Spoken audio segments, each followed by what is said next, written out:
বাস্তবায়নের মাধ্যম হিসেবে আমরা বেছে নিয়েছিলাম মানবসৃষ্ট রাজনৈতিক ব্যবস্থা, বিশেষ করে গণতন্ত্রকে।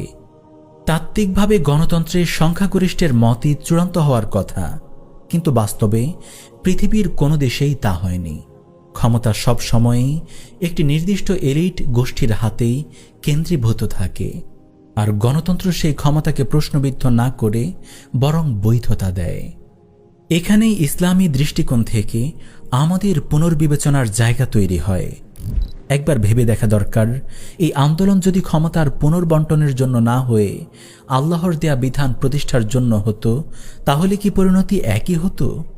যদি আমরা আন্তর্জাতিক শক্তির স্বীকৃতির জন্য দরজায় দরজায় ঘুরে না বেরিয়ে ইসলামের ন্যায় বিচার ব্যবস্থার দিকে ফিরে যেতাম, তাহলে কি আজ এত রক্ত ঝরত?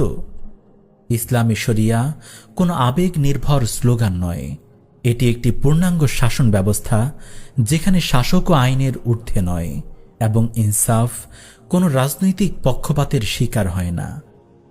সবশেষে আমাদের আর্জি খুব সাধারণ কিন্তু গভীর। হে প্রিয় উম্মাহ, ন্যায় ও ইনসাফের জন্য আমরা বহু দশক ধরে তৃষ্ণার্ত। এই তৃষ্ণা মেটাতে আমরা ভুল পথে বহুবার রক্ত দিয়েছি, কিন্তু ফল পাইনি। এবার অন্তত একবার আরশে আজিমের মালিক মহান আল্লাহ তাআলা আমাদেরকে যে পথ দেখিয়েছেন, সেই পথে আন্তরিকভাবে চলার সাহস করি।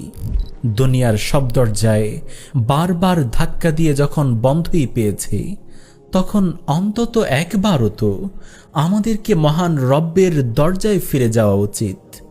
দুনিয়ার সকল ব্যবস্থার কাছে যখন বারবার প্রতারিত হয়েছি, তখনও কি আমাদের সময় হবে না মহান রবের নিজামের দিকে ফিরে আসার? তখনও কি আমাদের সময় হবে না মহান রবের নিজামের দিকে ফিরে আসার?